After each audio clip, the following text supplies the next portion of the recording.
So today is February 1st, and I'm well aware that Valentine's Day is quickly approaching.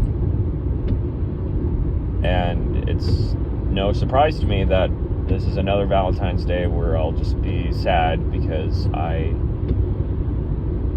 lack the ability to love someone so well to where they can feel good, but also that,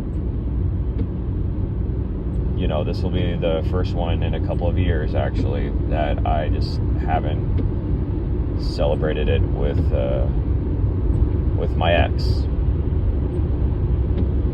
And she's probably gonna have a great one because there are a lot of dudes in her direct messages, and I don't know if I will have one because I'm just who I am, and I'm not a very exciting or interesting or handsome or smart or funny person. And that just destroys me, if we're being honest. It just wrecks me to know that she's gonna have a better day that day than I am, even if I'm the one who got what he wanted, which was for us to break up. I'm seeing a therapist now, and she's telling me a couple of things, a lot of which I'm not going to reveal because that's private information, but one of them in particular kind of stuck to me that I want to share, which is that I may have hypomania, which is, as she described it, a version of worrying where you're the only person that's worried. Essentially, if someone was to say to me, oh, hey, like, you look depressed today,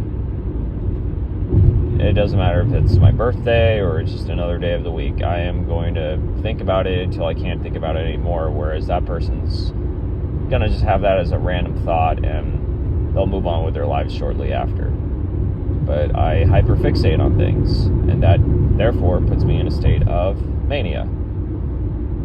And I wish I didn't have that, because that makes me think if I could have just been more cool with things, I would still be with my ex, and I wouldn't have acted aggressively towards her at all. Then I wonder, was she just the type of person that enabled that, you know?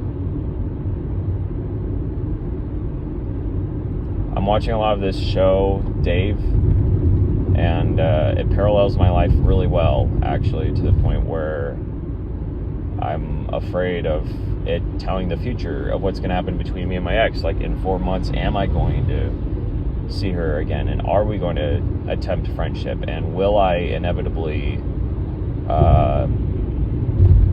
not only move on from her, but find out she's been moving along just fine? I can only assume that she's been moving on. I have no legitimate proof. She's blocked me on her social media. I blocked her phone number. We almost never communicate through email, so the chances of us knowing what each other's love lives are looking like is very slim. And yeah, there's just no likelihood that I'm ever going to be back in her life and her of mine. And maybe at one point I would have celebrated that fact, but now I fear it to be true, because I do miss her a lot. But I know I just couldn't make it work, and I don't know if I ever will, to be honest. She's a sweet person. She's very nice, and she's sexy, and she's full of life, and joie de vivre, and just one of the most interesting people ever. Like, I have been going on dates with women, and much to my surprise, very few of them are actually as interesting as she is. But at the end of the day, I know in my heart of hearts that, like, she's just someone that I'll never be able to fully respect as a human being, because she chooses to do stand-up, and I've been doing stand-up, but the way I've been going about stand-up, I feel like is correct, whereas she may feel differently, and maybe she feels her way of going about stand-up is correct, which I definitely feel differently about. So there's that barrier, that very selfish, very self-absorbed barrier that's basically halting me from viewing a future with her. And I can't stress it enough. I really wish that wasn't the case. I really wish I could have just been okay with her in my life as she is, and we could have taken on the scene together like a couple of very successful couples, but I'm just not there, and I don't know. I feel terrible that my maturity has sunk so low to where I just can't even do that. I can't even suspend my disbelief for a woman that I loved enough to respect her and respect her boundaries and respect her opinions and respect that I shouldn't throw hands on her. But I did. And scarily enough, I wonder what the consequences of those will be long term. I'm going to an open mic with my friend right now, and it's not far from where she lives. I know that much.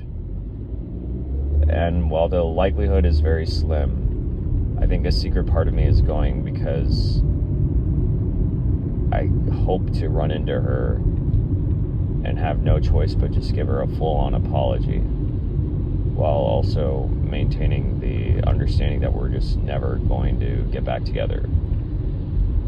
A line from the artist I believe I hate most of all, Taylor Swift. I'm sorry. If you want to not like that I said that, then don't like it. But that's just, I've got so much negative nostalgia tied up with that specific musician because of my ex's obsession with her that it's just, I can't listen to another song of hers ever. Like ever. So that's my 2 cents on the issue. And now I'm going to pick up my friend and totally shove all this down in the concubines of my mind until my next therapy session next Saturday, not this Saturday, or my next anger management session every Thursday, which I still have to pay $70 for, which I'm not very good at doing. But all the same, life is life, and sometimes it's good and sometimes it's not. All I know is that my life is mine, and I've got to work with exactly what I've got.